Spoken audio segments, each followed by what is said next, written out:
Going on, everyone? John Matrix here. Hope you're all having a wonderful day. So got another 40k video that we're going to check out here today. This one is an overview on the Primarchs. This is from the Exploring series, Exploring Warhammer 40k, an overview on the Primarchs. This was a highly requested video by one of my YouTube members, so we're going to check this out. I've got some of my YouTube members have been interested in me checking out some of the SBC lore and stuff in videos, and this guy does some of that stuff as well. So if any of that is an interest to you guys, let me know in the comments.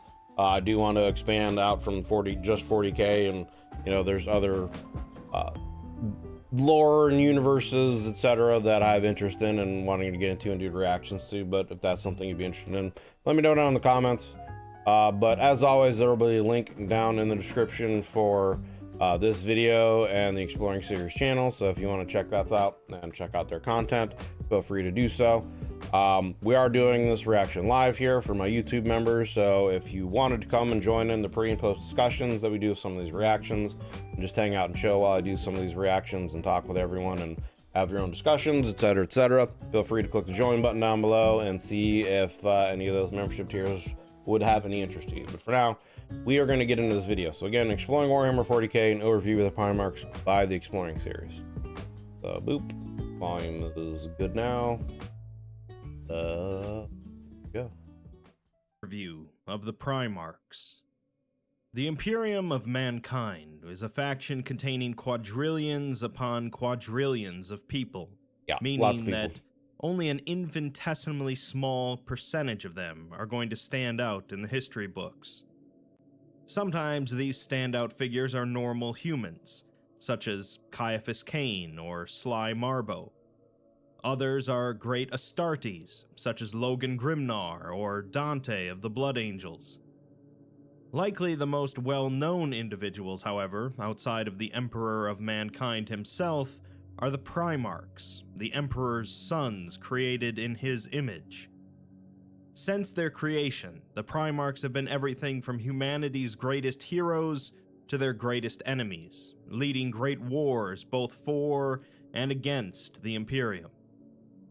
Each of the Primarchs was separated from the Emperor at birth, scattered across the galaxy, resulting in each of them developing vastly different personality traits, methods of warring, and cultural identities. This video will serve as a general overview for all of them, briefly going over the origins and histories, without delving too far into the details. To begin with, let's take a brief look at the origin of the 20, or technically 21, Primarchs. 18. Their creation goes back quite a number of millennia, to around the 29th millennium, back on Terra. The Emperor of Mankind wished to create a number of generals from his own genetic stock to lead his warriors into battle in order to reunify Terra.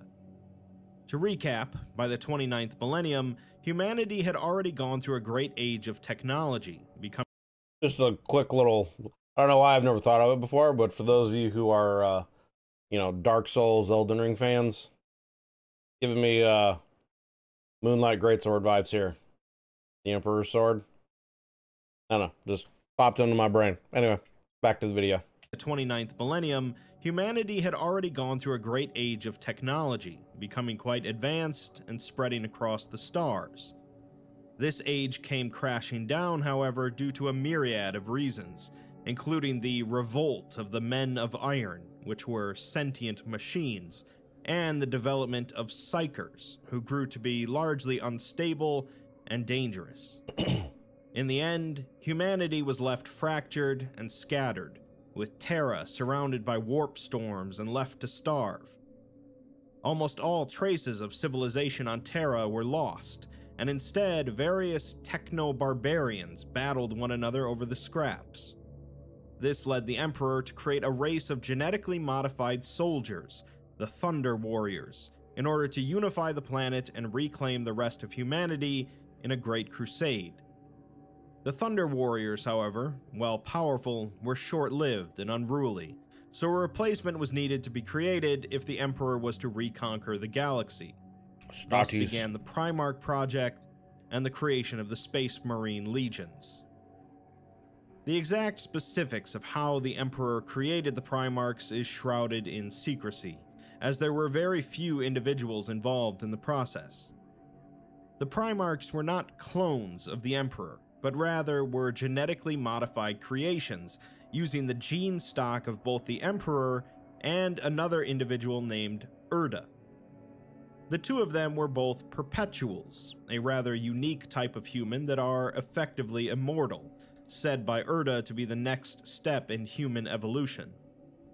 The question that I have about that, and I find that interesting, is it's one of those situations where if they really are perpetual, like, how long have they really been around for?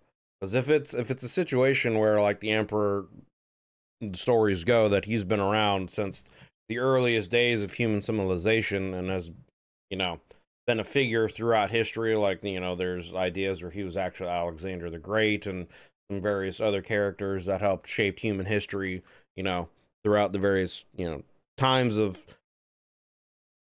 human industry and evolution, etc., etc. If perpetuals are, you know, a next step in human evolution, and if psychers were, you know, another step in evolution, it seems strange that there would be such a long time period, you know, where humanity kind of stopped evolving in that way. Because there are, I don't know how many perpetuals, like, there actually really are in the 40k universe that are humans. The Emperor, Erda, and I think Malcador are the only ones that I really know of off the top of my head. Other than, I guess, maybe some of the Primarchs. But, you know, for, I don't know, if a situation where, like, just by happenstance, you know, the Emperor was born. I mean, it's also, you know, the origin story of I'm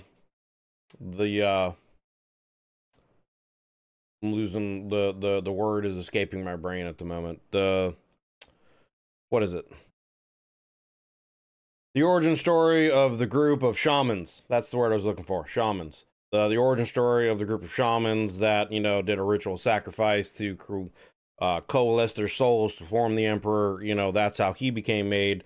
And they were all powerful psychers. But I don't know. It's one of those questions where it's like, if there at one point in time in humanity really were like super powerful psychers earlier on, and these perpetuals that came along earlier on, like, what happened in this long gap between in history between, you know, what was it, like the 15th millennium or something like that, when some more of the stuff started showing up, or the 21st, I don't remember when it was exactly, but I think maybe the 15th millennium is when the human or the AI revolt started happening, and that led to the Age of Strife and yada yada. I'm getting some of my timeline stuff confused, but anyway, I guess the overall question that I really would have is just like, yeah, like, why is there such a big gap, and so, you know, between some of these perpetuals and all the I guess psycho evolution, if the Emperor and some of these other characters are that old and have been around for such a long time, like, what happened in between? Why weren't more psychers and more perpetuals, you know, evolved during that time for humanity? You know what I mean? But anyway, that does a long little questionnaire tangent. Let's get back to the video. Said by Erda to be the next step in human evolution. Additionally, it's said by some that the Emperor utilized arcane lore or powers derived from the warp to aid in the Primarchs' creation. Regardless, 21 of the Emperor's sons were created, grown in accelerated gene-culturing chambers. Just prior to their maturation, however, the gods of chaos managed to scatter them across the galaxy with a great warp vortex. Some say that the Chaos Gods tampered with them in the process as well, corrupting them in some small way. Which is how Alpharius, you know, was split.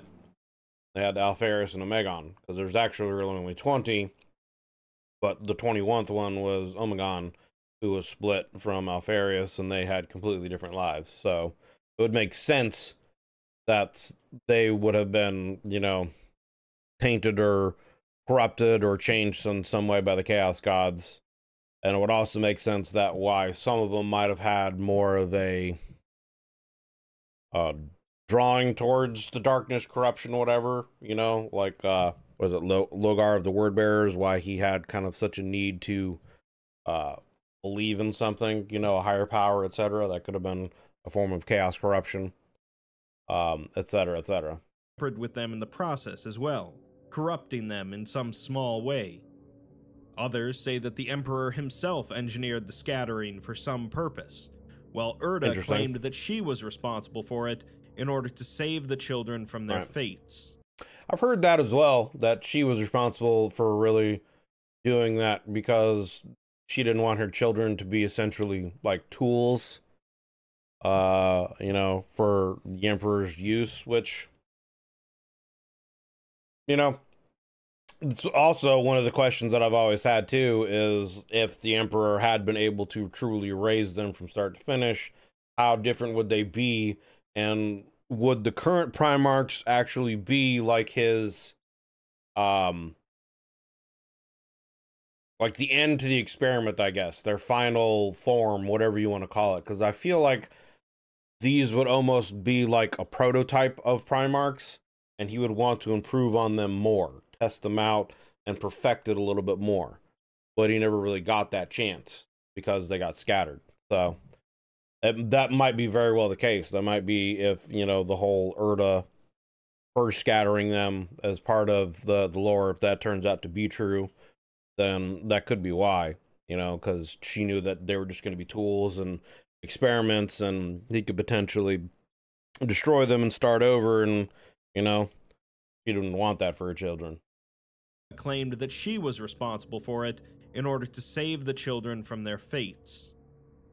However it occurred, or for whatever reasons, the young Primarchs were placed across the galaxy on different planets, separated from the Emperor by great distances. Curiously, they were all placed on worlds containing distant human colonies, rather than thrown into some more horrific fate, suggesting a deliberate choice on whomever was responsible for the scattering. The Emperor, sensing that his creations were alive, resolved to find all of them throughout the course of the Great Crusade, and began using their DNA to create the Space Marine Legions. The genetic material of each Primarch was used to create each legion, resulting in a total of 20, and although their specific numbers are not known, estimates point to there being over 2 million Space Marines during the Great Crusade. We'll save an overview of the various legions for another video.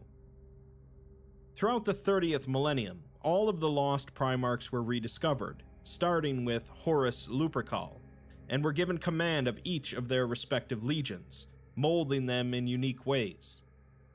Let's move on then to looking briefly at each of the Primarchs in order. The first Primarch is Lion L. Johnson, also known as the Lion, or the First. He was sent to the dangerous world of Caliban, a planet tainted by the warp and covered in dense forests filled with highly aggressive wildlife. Isn't that also the name of a planet in Star Wars? I swear, I mean, I could be wrong, but I swear that's also the name of the Sith homeworld in Star Wars. But maybe I'm misremembering. I'm thinking of something else. But it sounds similar. And covered in dense forests filled with highly aggressive wildlife. Lion lived for a decade alone in the wilderness, before eventually being found by a group of warrior knights, feral and covered in blood. The knights planned on killing him, but a man named Luther sensed something special in him, and managed to calm him down before taking him in. Luther named him L. Johnson, meaning son of the forest, and Lion, as his fierceness reminded him of the most ferocious of the great beasts on Caliban, the Calibanite lion. The people of Caliban had been isolated from the rest of humanity for around 5,000 years, and lived in a feudal system of knightly orders. Lionel Johnson would end up becoming the Grand Master of the greatest of these orders, and managed to unite all of the knightly orders in a successful campaign to rid the planet of all of the great beasts.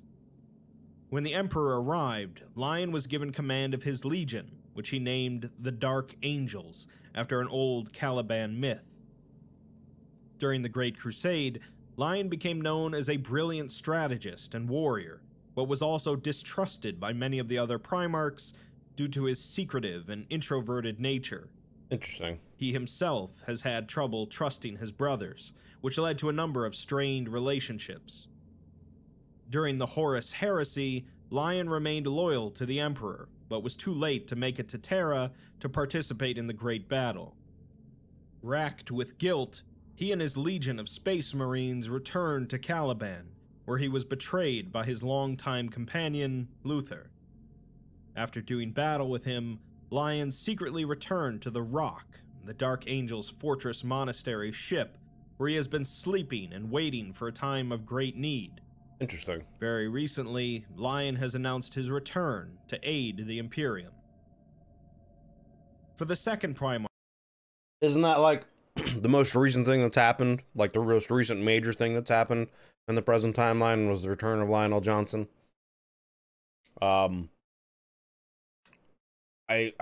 think, trying to remember, I read something, some kind of like recent timeline stuff. I don't know. Anyway. His return to aid the Imperium. For the second Primarch, there are currently no records or any information whatsoever on their identity. Every single record, statue, icon, or other information on both the second Primarch and the 11th, as well as their respective Space Marine legions, has been wiped from the record. Obviously, the specifics of this great removal are unknown, other than the fact that it occurred at some point prior to the Horus Heresy, and not even the other Primarchs speak of their lost brothers. You know, I've been having some discussions in my Discord with some other people about stuff recently with Warhammer, and one of the things that we were talking about was this, you know, the Henry Cavill cinematic universe that they're putting together and what they're planning on doing and where they could start and various things they could do. And that would be one of the interesting things that they could get into, would be what actually happened to these, you know, redacted legions. They could get into who they were, what the Primarchs were, what their legions were, and what they were about, their traits were and stuff like that, and why, you know, they had been redacted. I know there's some lore that talks about they were potentially fighting an extremely like deadly alien race that could almost kind of like do Invasion of the Body Snatchers kind of thing, where they're like a parasitic race potentially that could take over people's brains, and you know, they were potentially wiped out. And so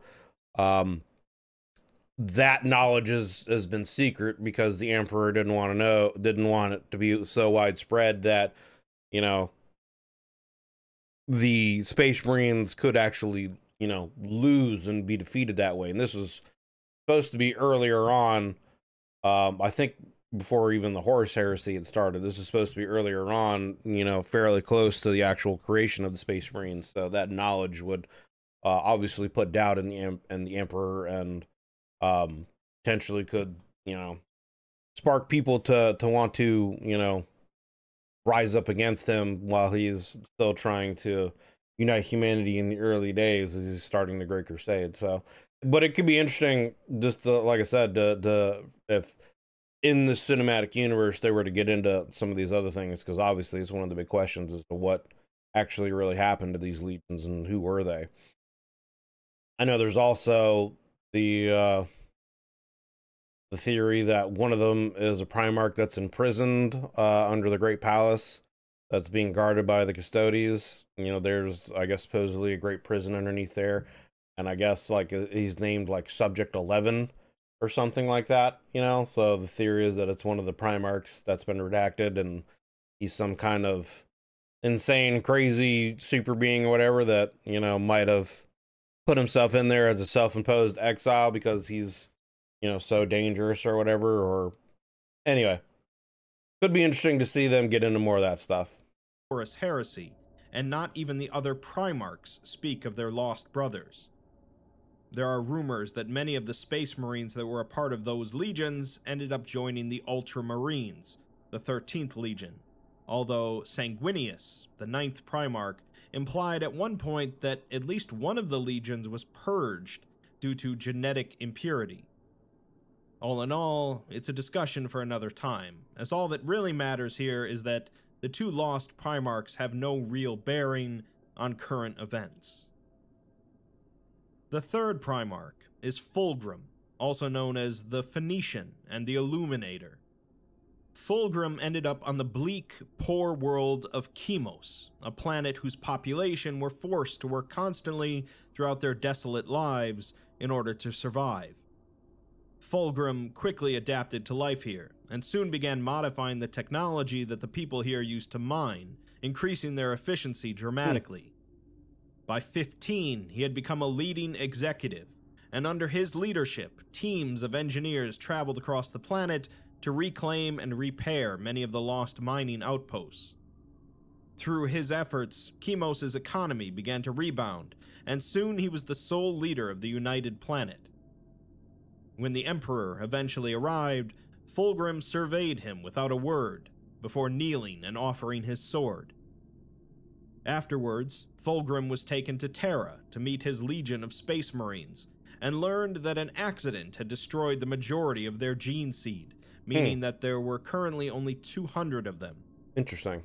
It's said that the speech he gave to them upon arrival inspired the Emperor so much that he named the legion the Emperor's Children, and allowed them to bear the sign of the Aquila, the Emperor's personal symbol, on their armor. Unfortunately, Fulgrim soon became obsessed with the notion that he and his legion needed to strive for the perfection of the Emperor. Perfection in all things, from military tactics to art to their appearances. During a particular campaign in the Great Crusade, Fulgrim acquired a Xenos-manufactured sword and began using it personally, but unfortunately it turned out to be a demon weapon that slowly exerted the influence of chaos over him. This, combined with Fulgrim's friendship with Horus, allowed Horus to sway him to his side by convincing him that the Emperor was actually holding humanity back from true perfection.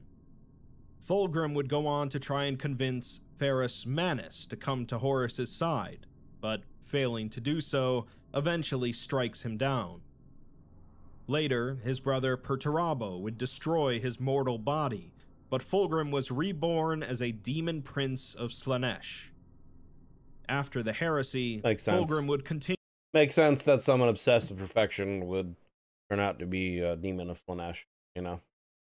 Prince of Slaanesh. After the heresy, Fulgrim would continue to serve Slaanesh, and both he and the Emperor's children would be thorns in the Imperium's side for millennia to come. Next is Perturabo, Primarch of the Iron Warriors, who landed on a planet named Olympia, a rugged, mountainous world.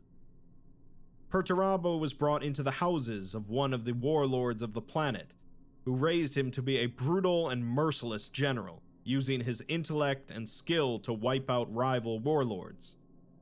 Perturabo, who possessed a natural inclination towards cold logic and technology, was disgusted by the religious Olympians, never growing to trust any of them, including his adoptive father.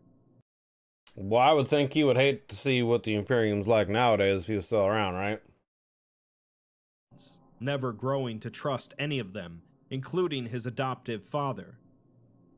Unlike many other Primarchs, Perturabo was not the ruler of the planet upon the Emperor's arrival, but rather used his new Space Marine Legion to oust his adoptive father. Afterwards, he spent some amount of time on Terra, attempting to discover the many secrets of mankind's past, and it's said that Perturabo had the greatest skill and affinity for scientific and technological knowledge. The other Primarchs generally kept him at a distance due to his stubbornness, ruthlessness, and for being quick to anger. Upon taking command of the Iron Warriors, he analyzed their war records and punished their failures by having 1 in every 10 soldiers be beaten to death, a process known as decimation. During the Horus Heresy, Perturabo learned that Olympia was in rebellion in his absence, so he enacted a great purge of the planet, killing 5 million people, along with any Iron Warriors that refused to take part. He even strangled his own foster sister in the process, Good and Lord. afterwards realized that the Emperor could never forgive him for what occurred there. Horus, on the other hand, commended him for his decisive action, and so Perturabo swore an oath of loyalty to him.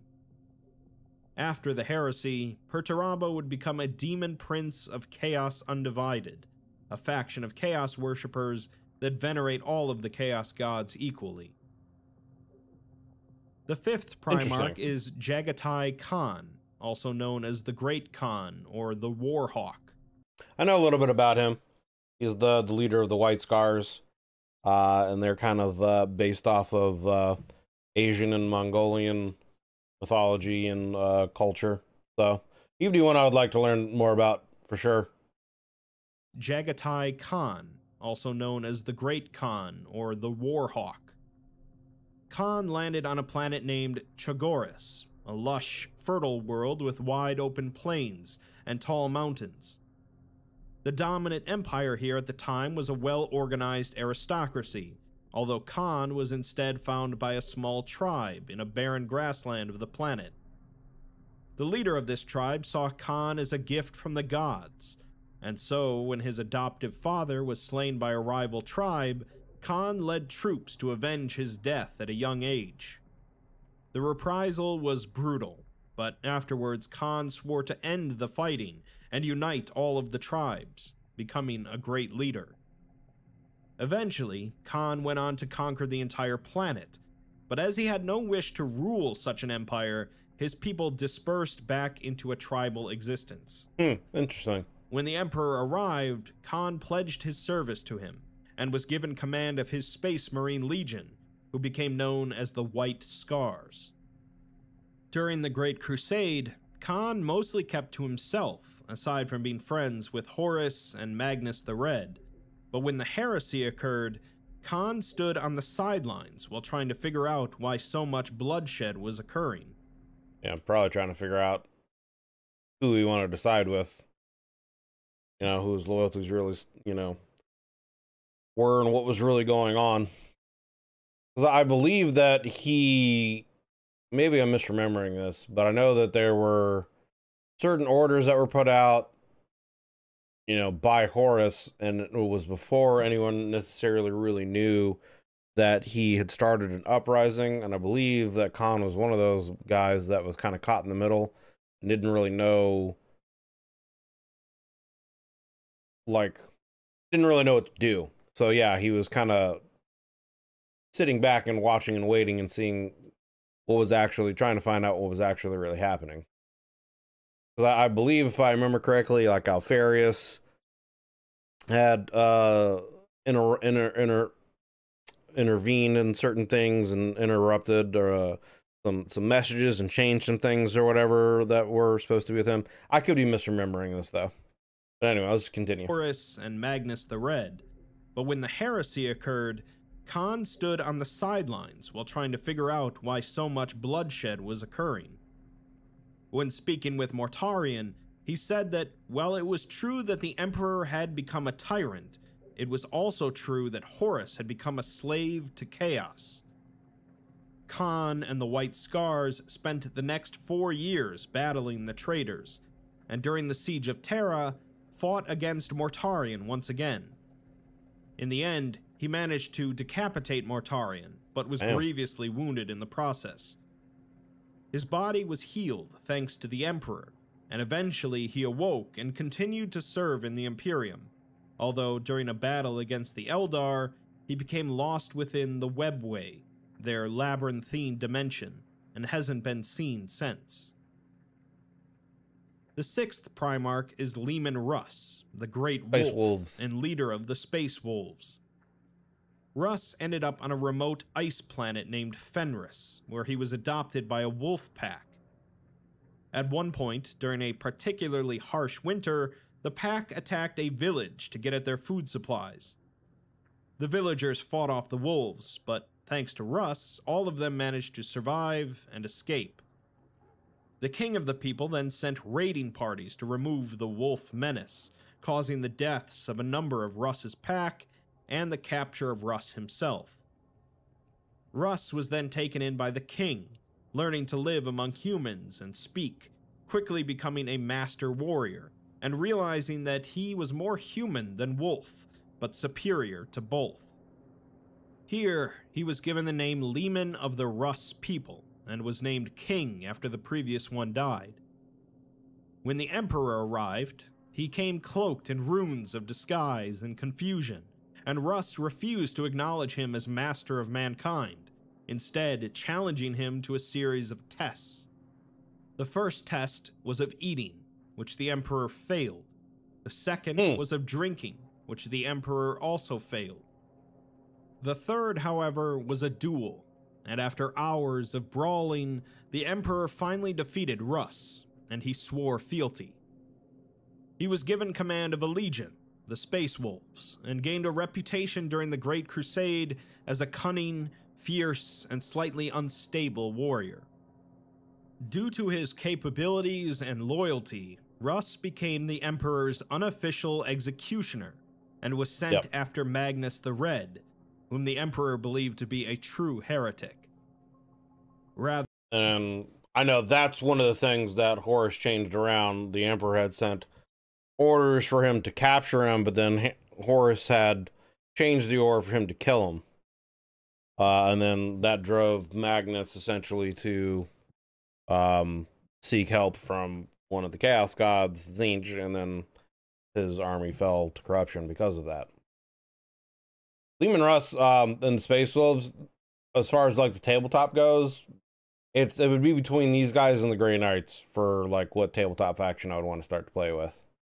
I definitely want to get at some point, I've talked about this, get into the tabletop game, but I just don't know anyone around here or know of any groups around here that are into the game, so I just haven't, I've just never like really gotten into it, but from various streamers and stuff like that I've watched in the past, it's something that I definitely have interest in. So at some point in time in the future, it's stuff that I would like to make videos on, you know, doing some streaming or some recordings of various games and, you know, putting that up. I think that'd be a lot of fun to do.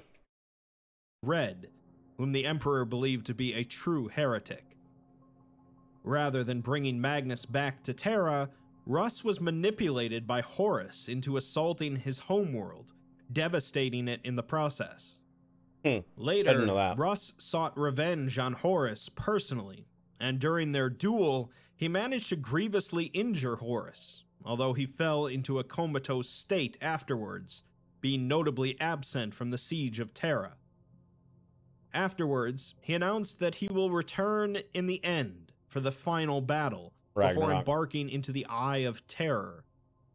He has been missing for thousands of years since then, with the Space Wolves occasionally heading out on a great hunt to find their missing leader. The sword looks like Frostmourne. I've said that before too. The sword Arthas has in World of Warcraft, it reminds me of Frostmourne. Next, we have Rogel Dorn, the Dorn, Primarch of the Imperial Fists. Dorn ended up on the harsh ice world of Inuit and was adopted by the head of a clan known as the House of Dorn. Not much is known about Dorn's youth, although he soon became the ruler of the planet and spent many years reactivating a massive fortress ship named the Phalanx that was in orbit of the planet.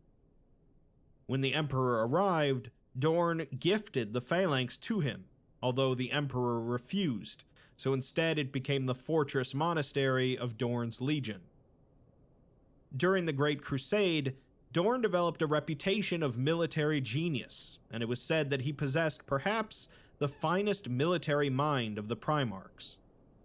Notably, he and his legion were masters of defense, excelling in the construction and holding of fortresses against all odds. Due to this, Dorn was tasked with designing the defenses for the Imperial Palace on Terra, a slight which greatly upset Perturabo, who believed himself to be the master of the technological defenses. Dorn was on his way back to Terra when the Horus heresy broke out, and he was stranded for some time by severe warp storms. When he heard of the betrayal, he sent most of his legion to battle Horus, while he returned to Terra to deliver word of the events personally. Here, he was made Lord Commander of the Imperium, briefly, and he proceeded to bolster the defenses of the Imperial Palace even further, although he felt he was marring the perfection and beauty of the existing structure in doing so. Later, Dorn participated throughout the Siege of Terra, staying awake for months straight in the planet's defense. In the end, Dorn was stricken with grief over the failure and the Emperor's fall, and much later, Dorn went missing after attacking a Chaos fleet with a vastly outnumbered force. Only his hand was recovered, which is kept in stasis by his Space Marine chapter, and he is presumed dead.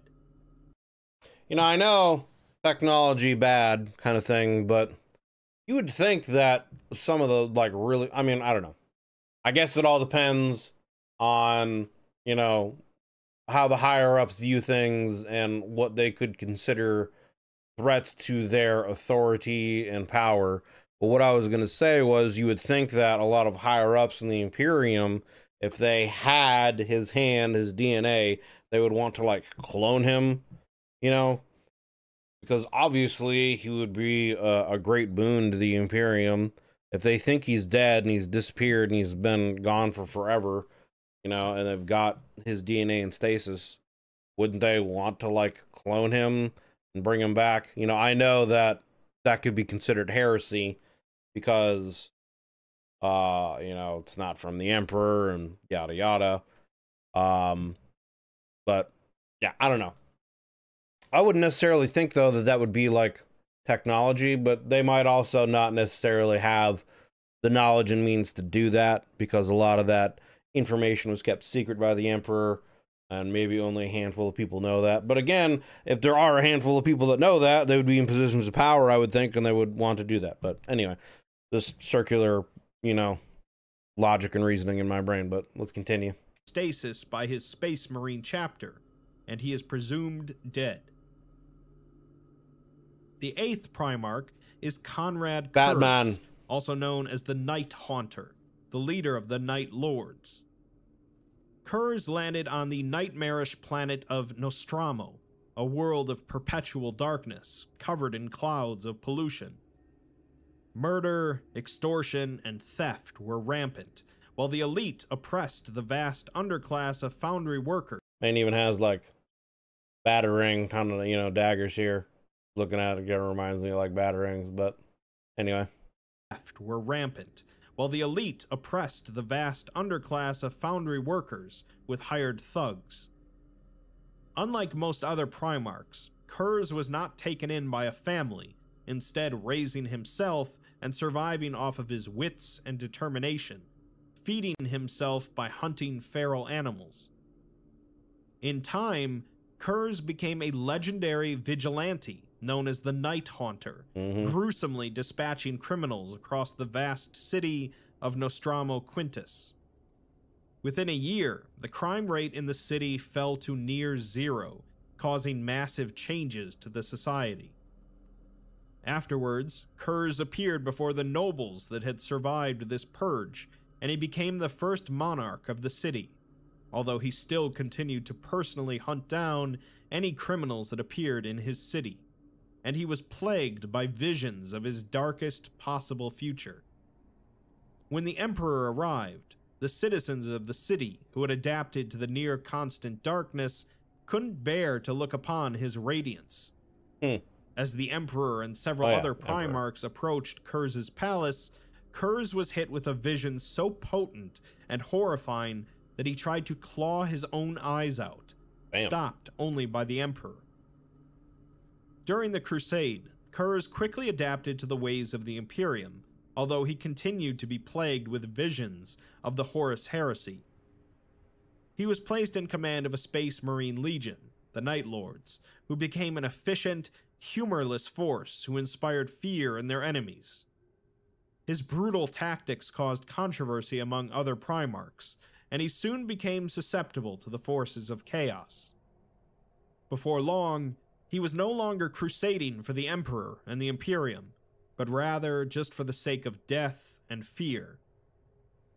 When the heresy broke out, he quickly swore allegiance to Horus and was eventually captured by Lionel Johnson.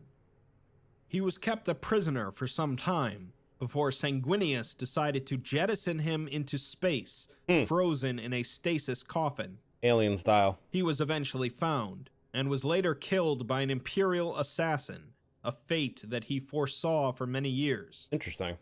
It's believed that Kurz allowed himself to be killed, seeing himself as a murderous and corrupt villain. The Conrad Kurz, it's kind of an interesting character. I knew a little bit about him from another video that I had done a reaction to about Sevatar, who was one of his, generals, one of his right-hand mans, which if I remember, I'll put a link to that video down in the description, because that was actually a really good video. I think it was done by the Amber King, if I remember right. I could be mistaken. But very good video on Sevatar, which also, talked about Conrad Kurz and how he pretty much just kept going further and further down into the depths of insanity, because it was one of those situations where he kept doing crueler and crueler things in the name of the greater good, and even though it was something that he delighted in doing, he knew it was wrong. So he had this madness that just kept growing, because he felt this need to keep purging evil, but what he was doing was evil, and it made him hate himself, but he still had to do it for the greater good, kind of a situation. So it's very interesting. Very interesting. He's definitely a character I'd like to learn more about. Next, we have Sanguinius, known as the Great Angel and Primarch of the Blood Angels. Sanguinius came to rest on a planet named Baal, a world once ravaged by viral and nuclear weapons that turned it into a toxic wasteland. The people that lived here were warring scavengers, and much of it was under the control of mutant hordes. A tribe of people known as the Blood took in Sanguinius, who had the unique trait among his brothers of sporting a pair of large angel-like wings on his back, although the reasons for this are unclear. Sanguinius eventually led the Blood to defeat the mutant hordes, and he became worshipped as a god by his people. The Emperor arrived eventually, in disguise, but thanks to Sanguinius's psychic abilities, he saw through it, and first demanded the Emperor swear an oath to leave the people of Baal in peace. He also asked what would happen if he refused the Emperor's offer, the only Primarch to do so, although the Emperor knew that Sanguinius was good-hearted and would not refuse a chance to save the people of the galaxy. Man had some balls. During the Great Crusade, Sanguinius spent 3 years with Horus and his legion to learn the ways of the Imperium, soon demonstrating humility, loyalty, and courage to his own legion and to his brother Primarchs. Horus valued his advice more than any other Primarch, and even said at one point that Sanguinius should have been named War Master instead of him.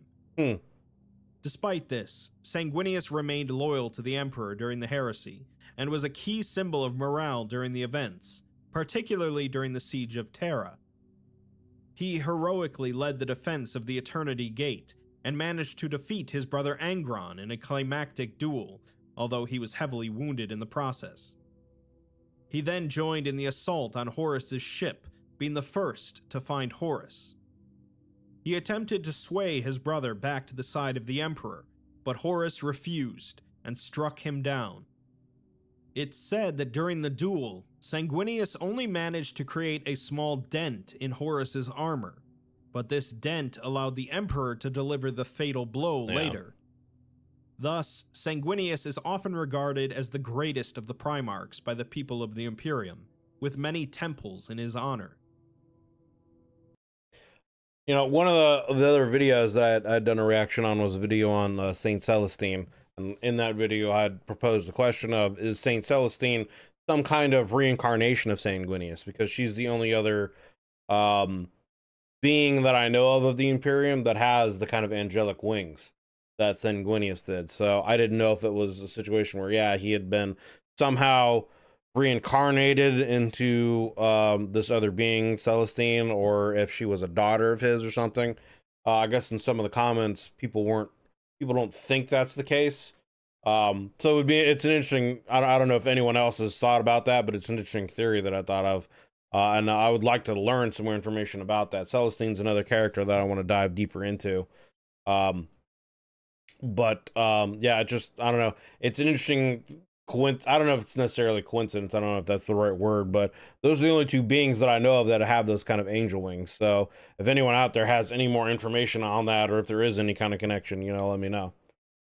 The 10th Primarch is Ferrus Manus, the Gorgon, Primarch of the Iron Hands.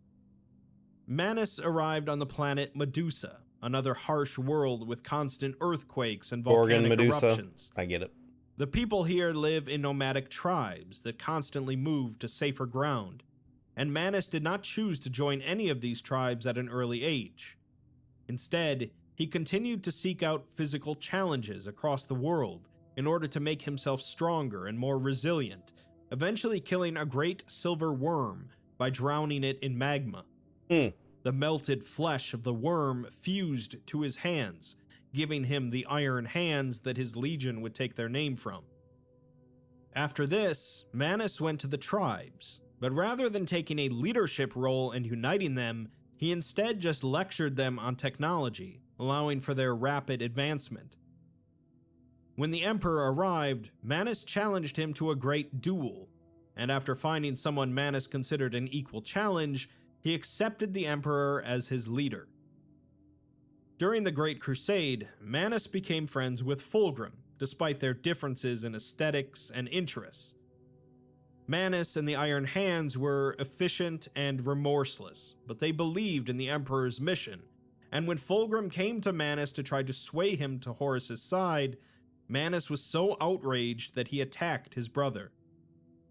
Fulgrim left him alive but unconscious during this duel, but later, during the battle at Istvan V, Fulgrim finished the job and dispatched Manus. Manus's head was taken to Horus, who began to speak to it later in the heresy as his mental state deteriorated. Despite his clear death, there are many among the Iron Hands that believe that Manus will return someday, as an apparition of Manus appeared during the Siege of Terra to warn them that a calamity would come to befall mankind, and he would return to lead them against it. It's said that his skull is now hidden deep away on Medusa, watched over constantly by a member of the Iron Hands who does not eat, drink, sleep, or blink in his ceaseless watch. Now, aren't some of the perpetuals, aren't some of the Primarchs perpetuals? Like, isn't the Primarch of the Salamanders? I don't remember his name. But isn't he supposed to be perpetual? So, like, even if some of these guys are killed, don't they just come back? You know what I mean? Anyway. Sleep or blink. I had another thought there, but ceaseless watch. It also escaped me at the same time. The 11th Primarch, as mentioned, has been removed from the records. Oh, no. But the 12th Primarch is Angron, also known as the Red Angel. Angron landed on the civilized world of Nuceria, which was run by cruel slave masters.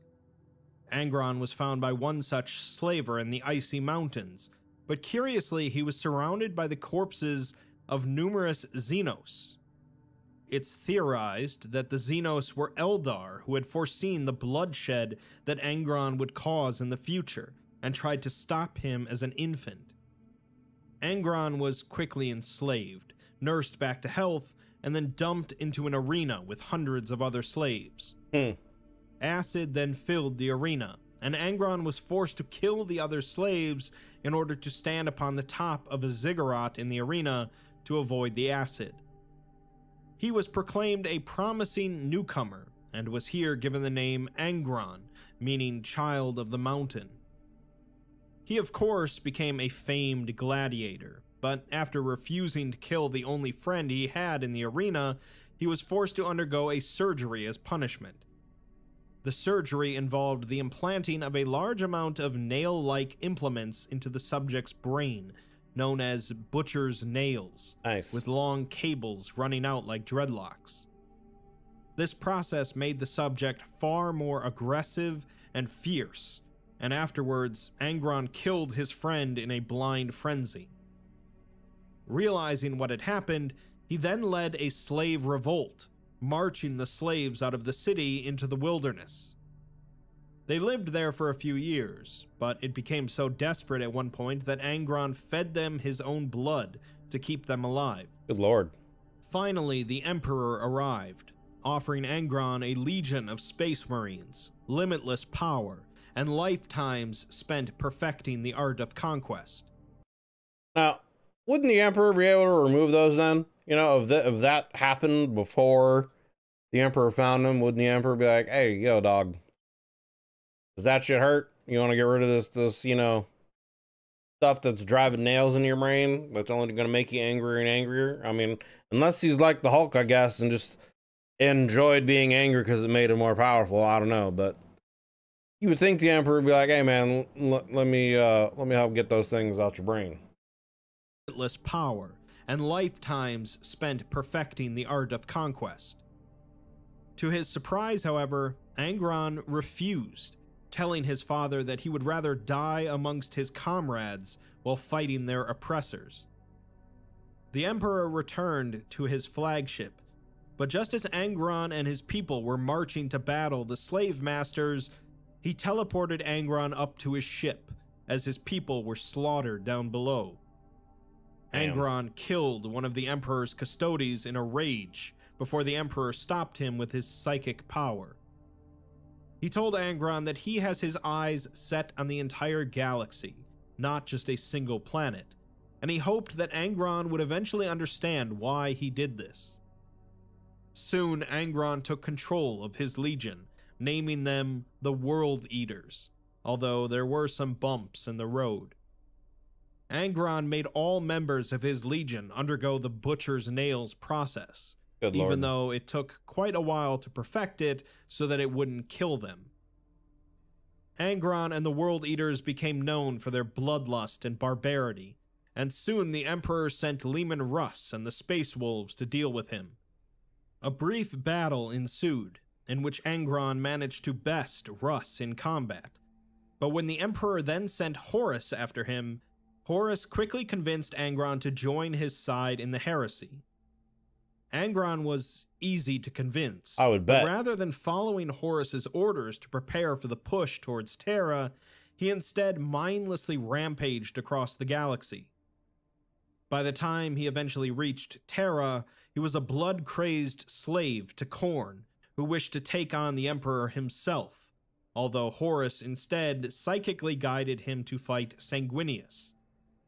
During their fight, Angron impaled his brother, but Sanguinius took the opportunity to rip out his butcher's nails, causing his head to explode and banishing him back to the warp. Yeah, it begs the question, you know, if Sanguinius had not been injured before his fight against Horus, how would things have turned out? You know, if he was in good enough shape, would he have been able to beat Horus? And did Horus know that? And that's why he had him, you know, had Angron fight him first, injure him, so that, you know, Horus would have an easier time. Also knowing that Horus would eventually fight the Emperor himself, wanting to be at full power for that. You know, so, but anyway, just another what if question, you know, what if Sanguinius had been at full health during his fight against Horus, would he have been able to defeat him? Causing his head to explode and banishing him back to the warp. Since then, however, Angron has been one of the greatest enemies of the Imperium, continuing to return after any defeat he suffers. Roboute Guilliman, the Avenging Sun, is the 13th Primarch. Guilliman landed on the bleak world of Macragge, which was still relatively advanced compared to many other Primarchs' homeworlds, retaining a number of short-range, warp-capable craft from the age of technology. This allowed it to remain in contact with a handful of other neighboring star systems, and so they were aware that they were not alone in the universe. Guilliman was found and adopted by one of the two leaders of the planet, known as a consul, and he soon became a skilled administrator and a military genius. While out on a military campaign in the wild north, the other consul attempted a coup, mortally wounding Guilliman's adoptive father in the process. Guilliman swiftly put a stop to the coup and became the sole ruler of the planet, leading it to a new era of prosperity. During this time, the Emperor arrived on a neighboring planet and heard great stories of Guilliman, realizing him to be one of the lost sons. Due to a warp storm, the Emperor wouldn't arrive on Macragge for 5 years, at which point it was a prosperous planet that was engaging in trade with nearby systems. Guilliman was given control of his legion of Space Marines, the Ultramarines, and quickly set out to conquer planets in the Emperor's name. Interestingly, rather than having one home planet like most other legions, the Ultramarines control over an entire subsector of systems. Yeah, I think from what I understand, the Ultramarines are actually the largest Space Marine faction. They're, I guess, technically the wealthiest. They have the most planets and stuff under them, so they have their, as I guess a legion in and of itself, they would be considered kind of the most powerful or most well-organized legion. They're also kind of like the poster boys of Space Marines. Whenever you see the Space Marines and the blue armor, that's the Ultramarines. So the Ultramarines control over an entire subsector of systems, known as Ultramar, which allowed them to become the largest legion. Guilliman made sure that any planets he conquered were self-sufficient afterwards, when it came to defenses and economy, with a government whose first concern would always be the well-being of its people. Smart. Horus made no attempts to sway Guilliman at the onset of his heresy, instead leading the Ultramarines into a trap. Guilliman and the Ultramarines lived on, however, but due to being cut off from the rest of the Imperium by a massive warp storm, Guilliman believed that the Imperium had fallen. He created a second empire, Imperium Secundus, on Macragge as a contingency, although Sanguinius was eventually named a regent of this second empire. Eventually, they learned that the Emperor still lived, and broke through the warp storm to reach Terra. Unfortunately, Guilliman was only hours away from reaching Terra when the Emperor was gravely wounded by Horus, a fact that continued to haunt him for decades. Afterwards, Guilliman accepted the title of Lord Commander of the Imperium, and reorganized the Space Marine legions into chapters, which numbered only 1,000 each, and composed the Codex Astartes, a set of rules for the chapters to follow. Sometime later, Guilliman would be grievously wounded during a battle with the Emperor's children, and his body remained in stasis for thousands of years, only recently being awoken to lead the Imperium once again. The 14th Primarch is Mortarion, also known as the Death Lord, or the Pale King. Details on Mortarion's youth are scarce, but he landed on the feral world of Barbarous, the Necromancer Primarch, which possessed an atmosphere thick with virulent gases, so that people could only live underneath the dense fog covering the planet. Mortarion landed in the midst of a great battle in the mountains, an area ruled by a species of Xenos who had conquered the planet ages ago and could live in the poisonous mountains. After the battle was over, the victorious warlord heard the screams of a child and thought about killing it, but realized that no human should be even able to breathe here, let alone cry out. He took in the child, naming him Mortarion, meaning child of death, and taught him everything he knew of warfare. Interesting. Mortarion became the warlord's greatest weapon, but eventually he discovered the existence of humans living in the valleys underneath the fog, and escaped to live among them instead. He wasn't welcome immediately, due to his terrifying appearance, but he eventually proved himself an ally of his fellow humans, later uniting them and training the best among them into warriors, which he called the Death Guard. Eventually, a stranger appeared in his village, one with bronzed flesh and a perfect physique, who challenged him to take on the warlord's fortress alone, which resided at the highest point on the planet. If he failed, he would join the stranger in total obedience. Mortarion tried, but the toxins were too great so high up, and he collapsed in front of the warlord. Then the stranger stepped in, killing the warlord with one blow from his sword, and so Mortarion swore allegiance to him, at which point he revealed himself to be his father, the Emperor of Mankind. Figured as much. During the Great Crusade, Mortarion became close friends with Horus and Conrad Kurz, although he clashed with Primarchs who he felt had easier upbringings, such as Sanguinius, Jagatai Khan, and Fulgrim. He became bitter over his perceived sidelining and underappreciation, and even proved critical of Horus's promotion to War Master, believing that only strife between his brothers would rise if the Emperor began to use Horus as his proxy during the Crusade. What happened? Surprisingly, Horus struggled to sway Mortarion to his side during the heresy, but eventually used Mortarion's hatred of all things connected to the warp, derived from his hatred of his adoptive father. This led him to consider the Emperor a warp-tainted abomination, as Horus argued that the Emperor had used the warp to help him create the Primarchs in the first place. After this, Mortarion fully committed to Horus's cause, eventually coming under Nurgle's service after the Plague Lord agreed to save him and his legion from a horrific disease they were inflicted with.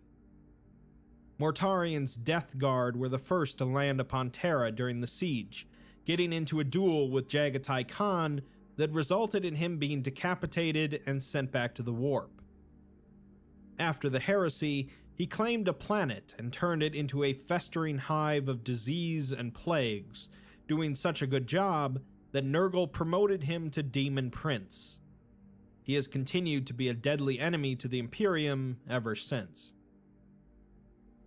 Next, we have Magnus the Red, known as the Crimson King, or the Red Cyclops, Primarch of the Thousand Sons. Magnus landed on the remote planet of Prospero, populated by outcast human cyclops. His faction and Mortarion's faction would be the two Chaos Space Marine factions I'd be interested in playing in the tabletop. I've said this numerous times in various videos that I'm super into Greek, Egyptian, and Norse mythology. So the Egyptian mythology behind them, and the whole idea of, you know, they're using psyker abilities and stuff like that is something that I'd be interested in the tabletop game. And then I just kind of like the Death Guard. I like the idea of the Death Guard and the way they look and the Nurgle and the disease stuff. So they'd be factions for the Chaos side that I'd be interested in playing as. On the remote planet of Prospero, populated by outcast human psychers, which was fortunate for Magnus, as he was the most psychically gifted of his brothers. Magnus landed in the central plaza of their capital city, and was taken in by a famed scholar, soon becoming the greatest psyker on the planet and its leader, rebuilding many of its cities. Unlike the other Primarchs, Magnus was able to use the warp to telepathically connect to the Emperor, and so when the Emperor eventually arrived on Prospero, the two of them had already been conversing for years. The legion that Magnus inherited, the Thousand Sons, were also psychers in some fashion, due to being created with Magnus's genes, leading him to train them properly. It is interesting, you know, with the Emperor wanting to, I guess, suppress chaos as much as possible.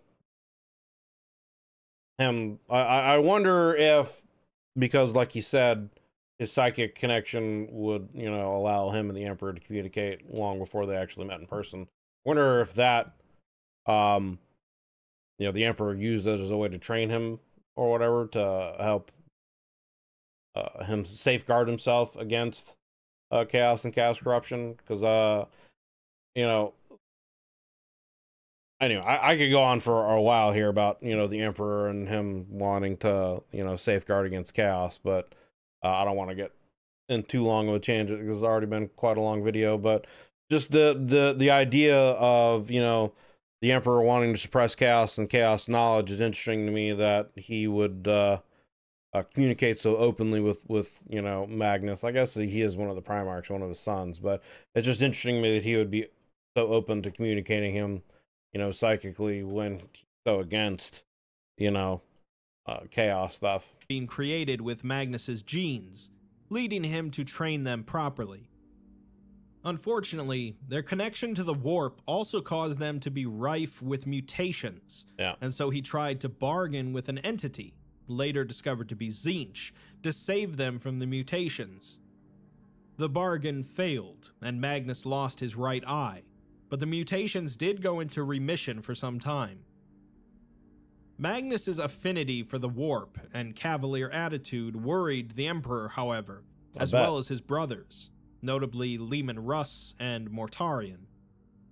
To solve the dispute over usage of the warp, the Emperor called for a debate, which resulted in only astropaths and navigators being tolerated in the Imperium, a decision that displeased Magnus.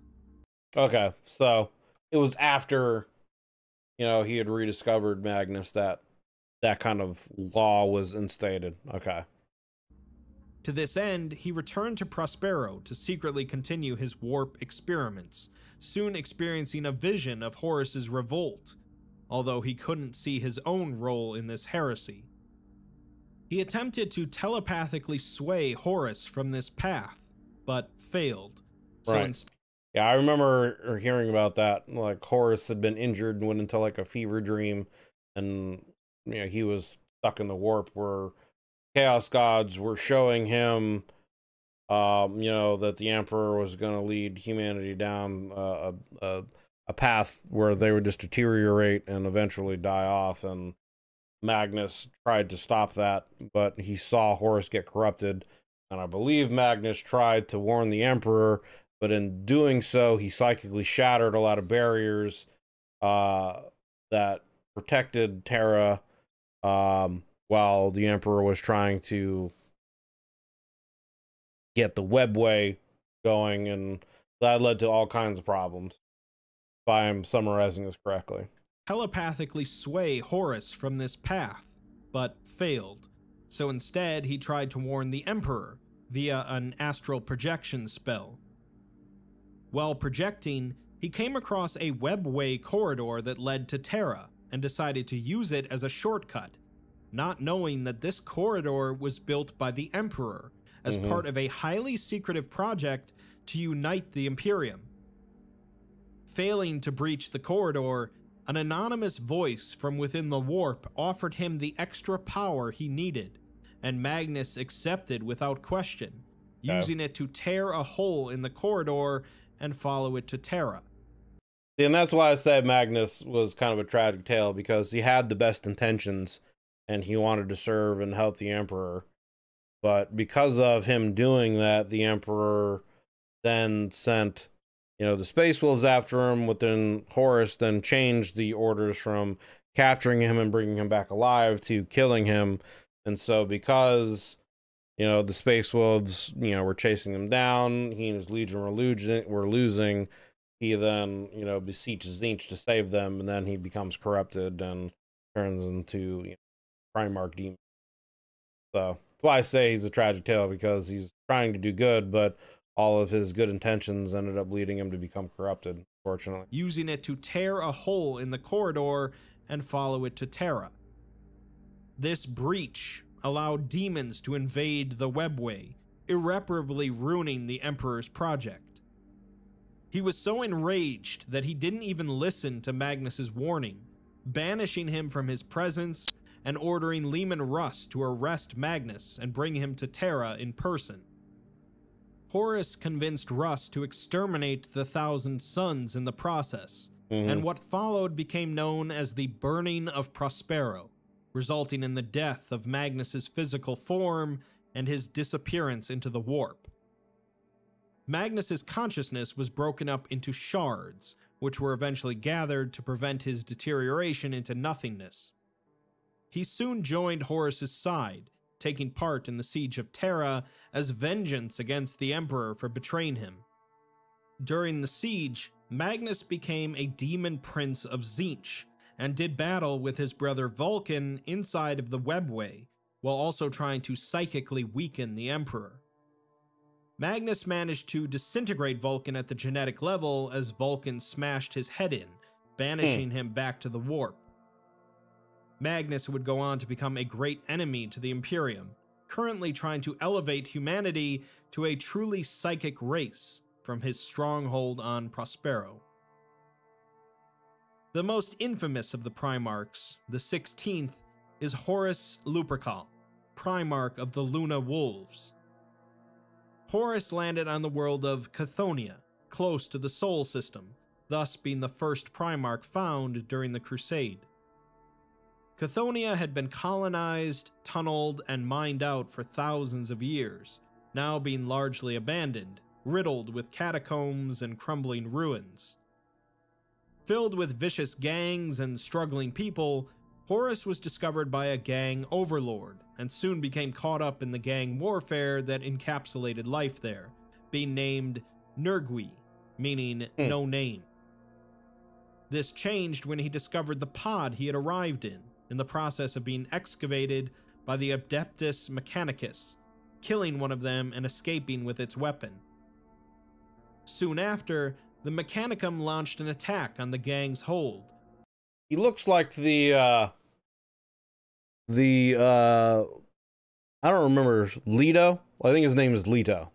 The Witcher that Geralt was like hunting down in The Witcher 2, and that has kind of a brief little side quest in The Witcher 3. I forget what school he's from. But yeah, this picture here like reminds me of that character. Anyway. Soon after, the Mechanicum launched an attack on the gang's hold, and Horus's adoptive father instructed him to kill him in order to earn his kill name.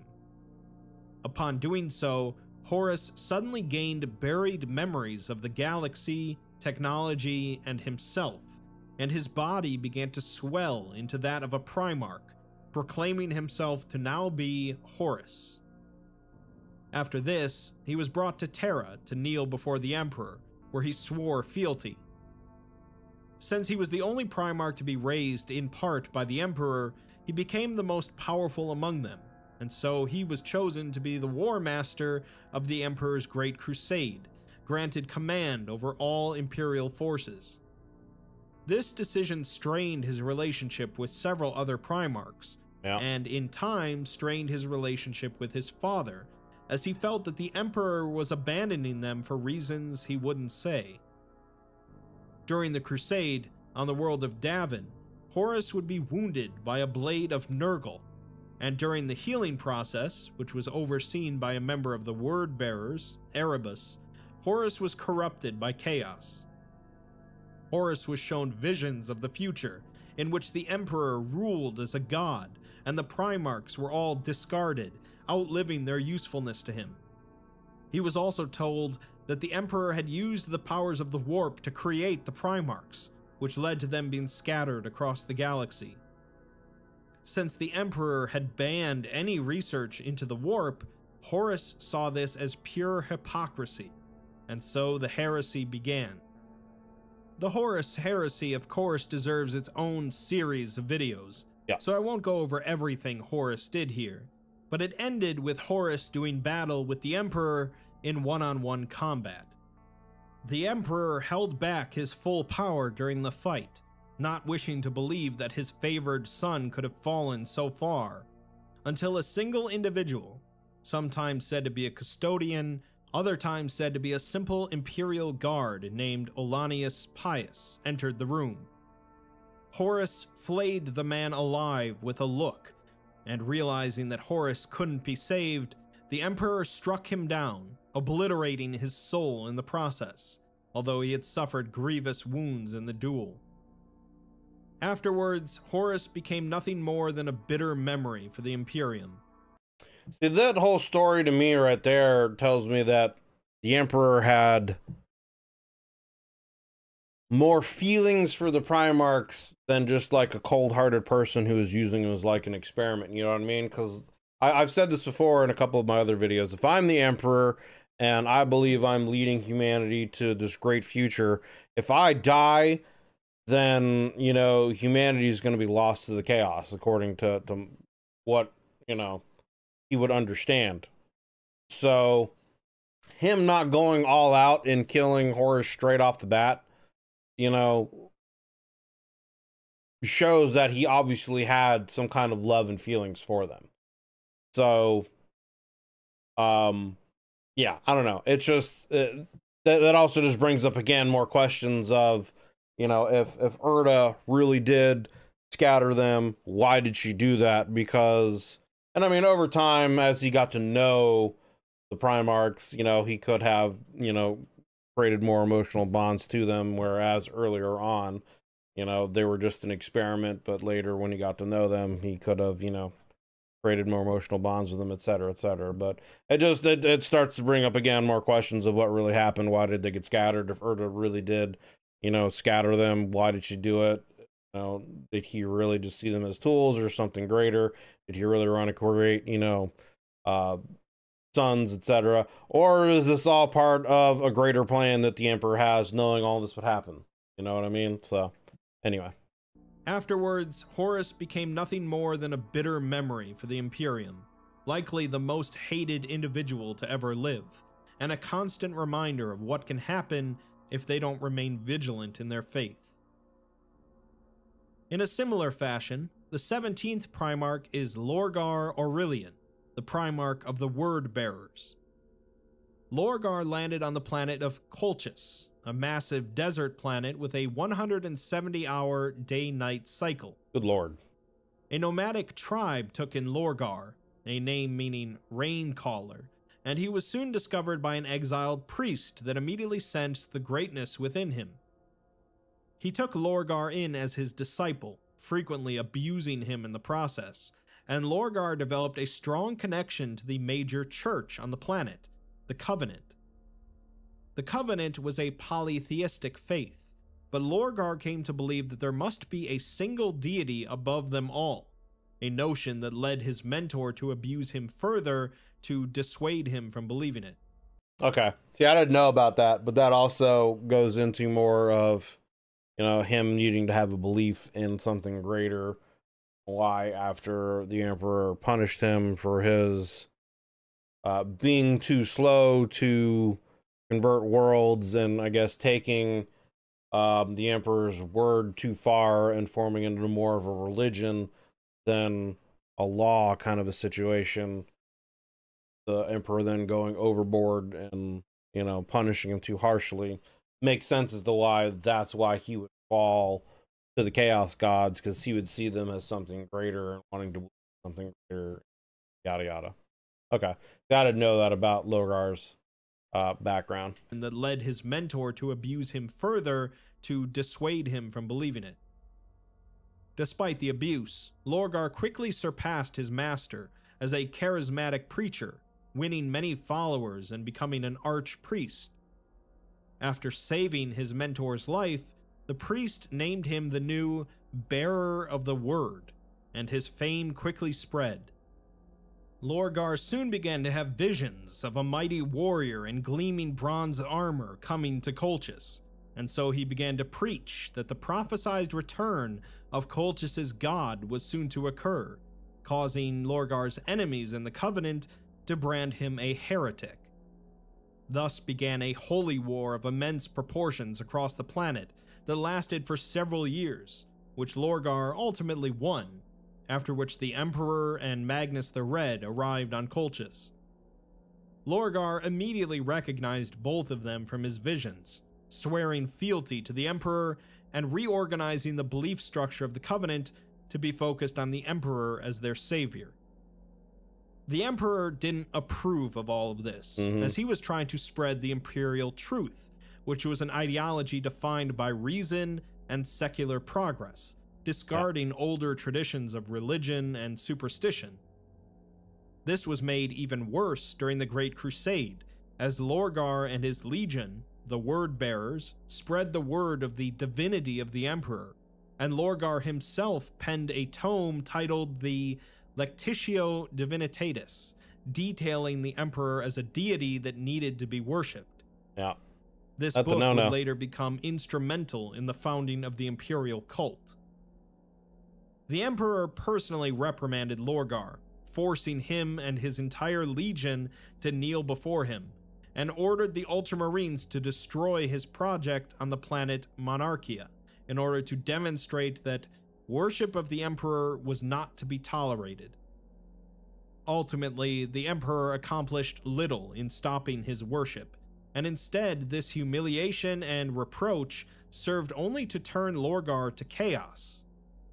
Lorgar's top lieutenants, his mentor from Colchis and an individual named Erebus, whispered to him that great chaos gods welcomed and even demanded zealous worship, slowly poisoning his mind against the Emperor.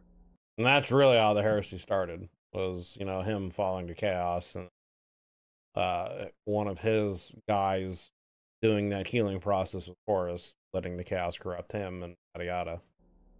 Before long, Lorgar was fully converted to the side of chaos, venerating the chaos gods, and he was the one that sent Erebus to Davin to oversee Horus's corruption.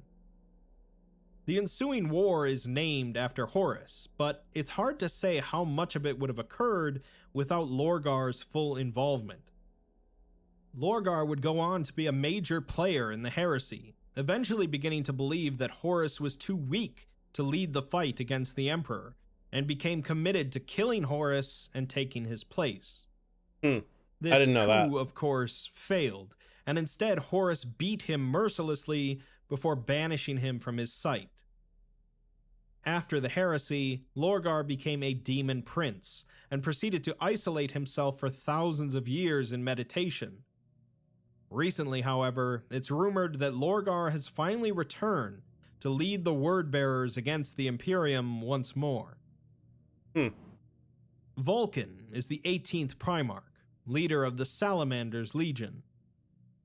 Vulcan arrived on the planet Nocturne, a world under massive tectonic stress due to an oversized moon, and the enormous levels of stellar radiation here have given most forms of life a dark, obsidian-like appearance, including its people. Vulcan was taken in by a blacksmith, and before long, Vulcan was teaching previously reference to Vulcan, aka Hephaestus, the gods of the smith and forge in Greek and Roman mythology. So very, very influential from, again, Greek and Roman mythology. Known forging techniques to the people of Nocturne. During his 4th year here, the planet was raided by Dark Eldar, which was a somewhat common occurrence. Rather than hiding like the others, Vulcan stood in the center of town in defiance, inspiring others to join him in defeating the raiders. In celebration, a tournament was held, although a stranger arrived in the middle of the festivities and asked to compete. Vulcan and the stranger wagered that whoever lost would forever serve the victor, but after the end of 8 days of trials, the two were tied. In the final event, both were given 24 hours to construct a weapon and use it to hunt down the largest salamander they could find. Vulcan managed to kill a very large one, but was caught in a volcanic eruption and ended up clinging to the side of a cliff, still holding on to his kill. He was forced to decide between keeping his kill or saving his life, until the stranger appeared, carrying his own drake, one bigger than Vulcan's. The stranger tossed his aside immediately into the lava to help save Vulcan, and afterwards Vulcan kneeled before the man, saying that anyone who would value life over pride was worthy of his service. Yeah, it also makes me wonder, like, pretty much all the Primarchs had the Emperor do some kind of test in order to prove himself that he was worthy to be followed. So, and a lot of them had some kind of duel. It makes me wonder how much the Emperor is really holding back in a lot of these duels, especially if, there's things that are going on for days at a time, Of course, the stranger was revealed to be the Emperor, and Vulcan spent several years under his tutelage before taking command of his legion. During the Great Crusade, Vulcan proved himself to be an honorable general, becoming enraged after seeing how Conrad Kurz and his Night Lords waged war. When the Horus Heresy began in force with the drop site massacre of Isstvan V, Vulcan was caught in the midst of the trap, surrounded by traitor legions. He was soon captured by Conrad Kurz, who spent months torturing him to break his spirit and kill him. Unlike other Primarchs, the trait that Vulcan inherited from the Emperor was his nature as a perpetual, meaning that Vulcan was capable of regenerating from any injury, up to and including full disintegration. Interesting. Kurz was infuriated by being unable to kill him, and eventually Vulcan managed to escape, ending up on the planet Macraig in the care of the Ultramarines. After being seemingly killed by a petrified bolt of the Emperor's psychic abilities by an assassin, Vulcan regenerated back on Nocturne and made his way to Terra. His survival was largely kept secret during the siege, but he battled Magnus the Red, which ended with Magnus being banished back to the Warp and Vulcan being disintegrated on a genetic level, although this still was not enough to kill him. Yeah, I would think not. After the heresy, Vulcan announced to his legion that he would return at a later date, during the end times, disappearing for 1,500 years. When he returned, he single-handedly defended the world of Caldera from a massive orc invasion, but announced that this was only temporary in order to stop the orc war boss known as the Beast. He ended up doing so, using the massive psychic energy generated by the horde of orcs, but was seemingly obliterated in the process. That's one of the things that I've had some requests to get into is some of the stories and wars about, you know, the Beast, this orc leader who, you know, united the orcs in this great war. So we'll look into that. But I believe that he's also rumored to be returning sometime soon again. With, I guess, I believe, maybe I'm incorrect, but, you know, Gilliman's back now in the present timeline. I think Dorn's back now in the present timeline. I think Johnson's back in the present timeline. And I think it's rumored that they're going to be bringing Vulcan back soon, too. Correct me if I'm wrong. But, yeah, it sounds like they're starting to gear up for some big stuff to push the present timeline forward.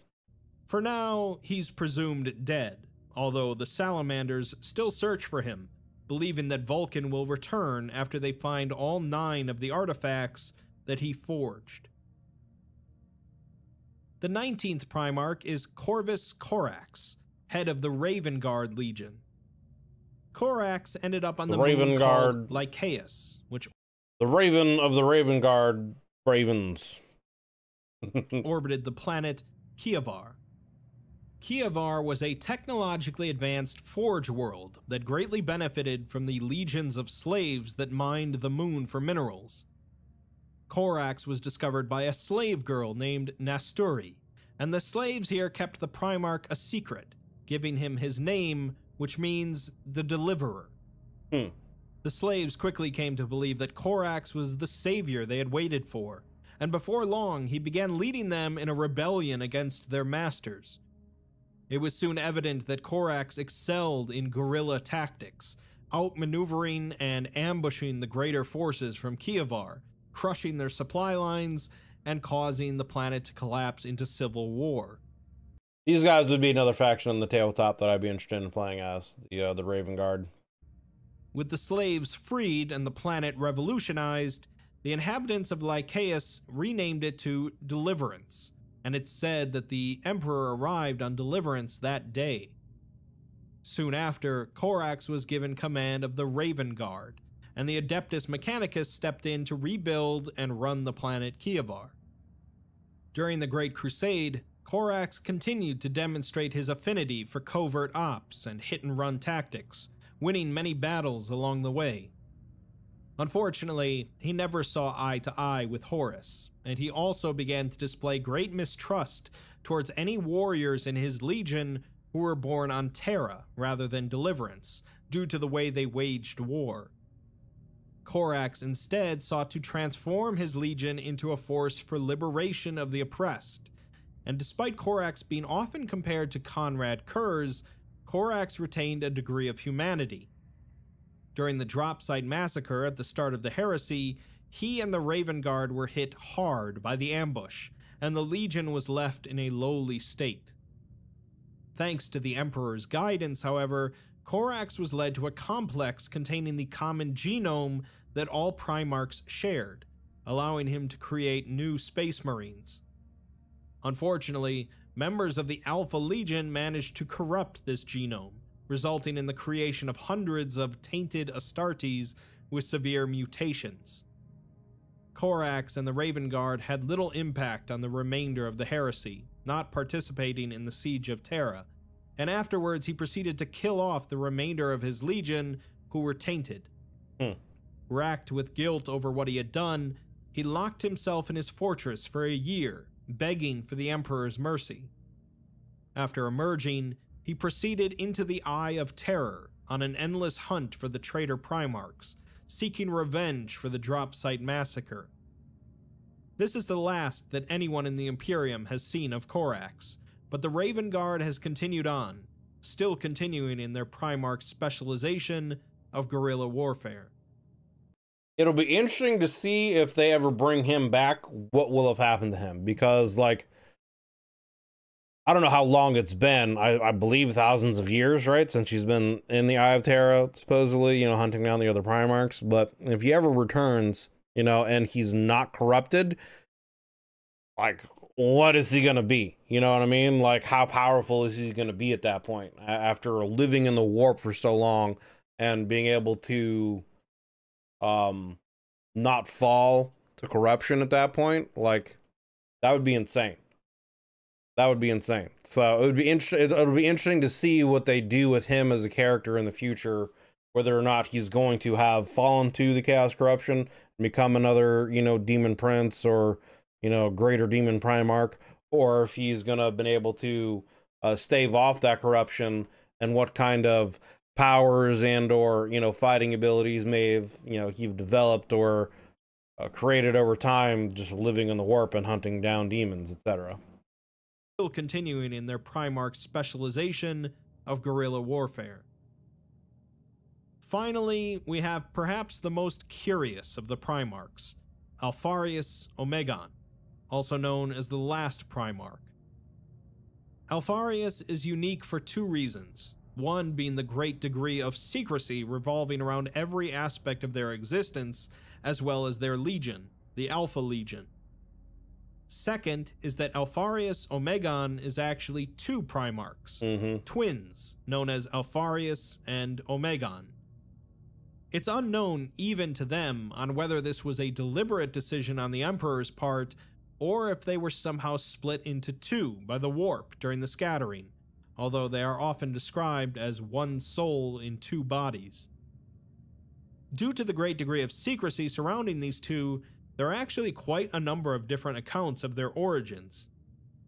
Most accounts describe them as being the last Primarch to be found, towards the tail end of the Great Crusade.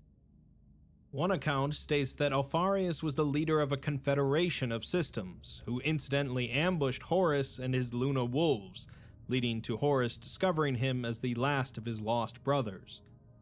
Another story states that Alfarius was found on a distant dead world, where he was forced to survive for many years utterly alone until some half-human renegades and alien mercenaries arrived to plunder the ruins, which allowed him to take their weapons and ship.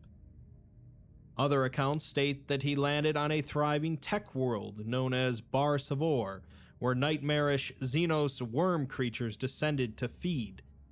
These creatures captured Alfarius and kept him as a curiosity, twisting his mind and turning him into a living weapon until the Emperor himself liberated him.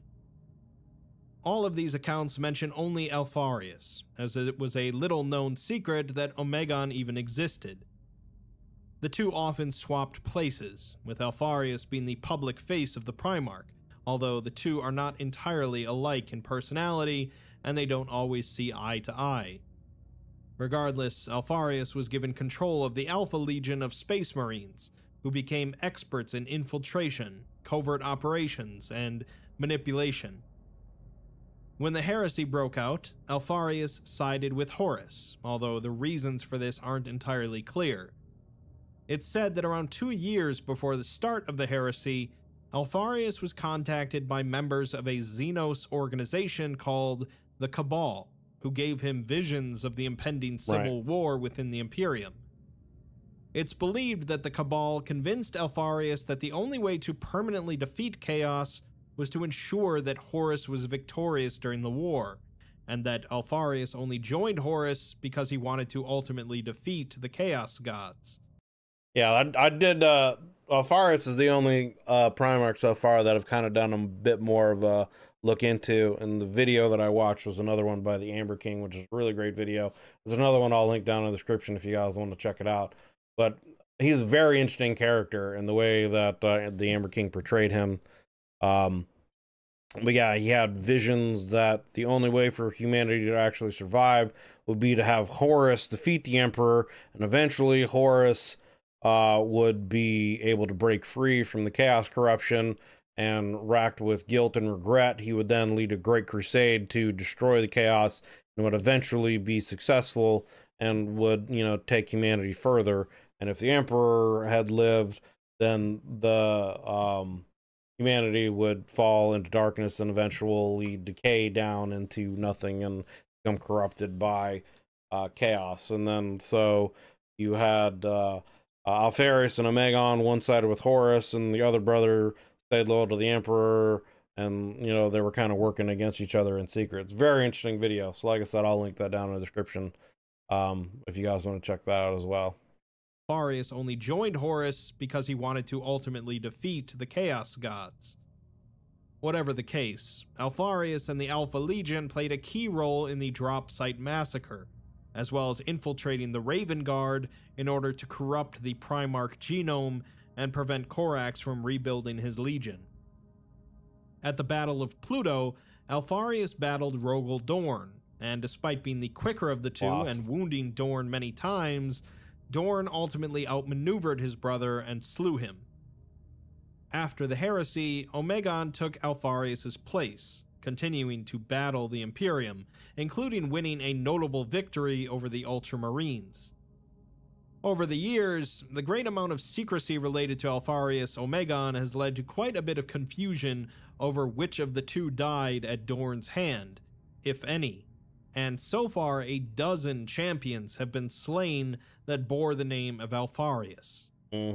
At least one of the two is almost certainly still around, but due to both of their capabilities in disguise and deception, it's unlikely that they'll ever both appear again. With that, we've covered all 21 of the Primarchs.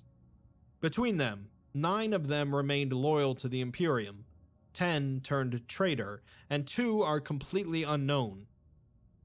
In many ways, they represent some of the sillier aspects of Warhammer 40k from a time when it wasn't meant to be taken so seriously, such as having the Primarch with literal iron hands be called a name that means Iron Hands, leading a Space Marine Legion called the Iron Hands. Yeah.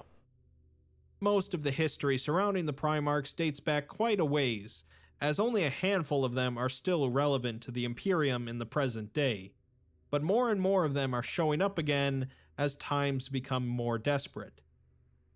Since they are the most capable individuals within the entire Imperium outside of the Emperor, it makes sense that much of the Imperium's history is dictated by their actions. Time will tell as to which Primarchs will ultimately make a return and which will stay dead, and on whether or not we ever get info on the 2 lost Primarchs. For now, though, most of their history is written in blood. Alright, well, there we go.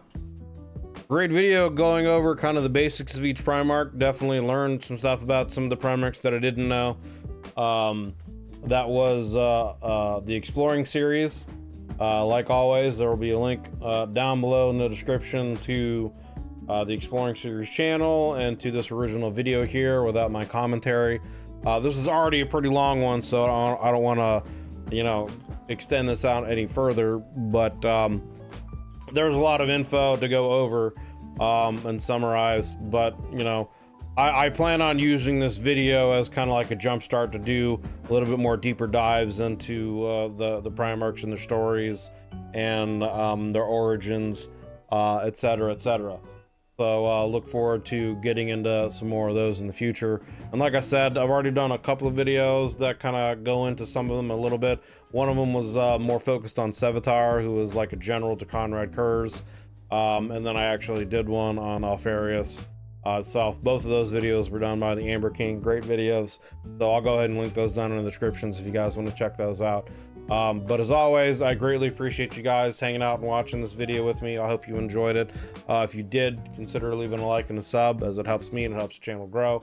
Again, I am doing this reaction currently live for some of my YouTube members, so if you would like to, you can click the join button down below, check out the YouTube membership tiers and what we offer, and see if any of those would be fit for you if you'd like to join. But for now, I appreciate you guys. Hope you're all having a wonderful day whenever you're watching this. Thank you very much for hanging out and chilling, and I will see you guys on the next one.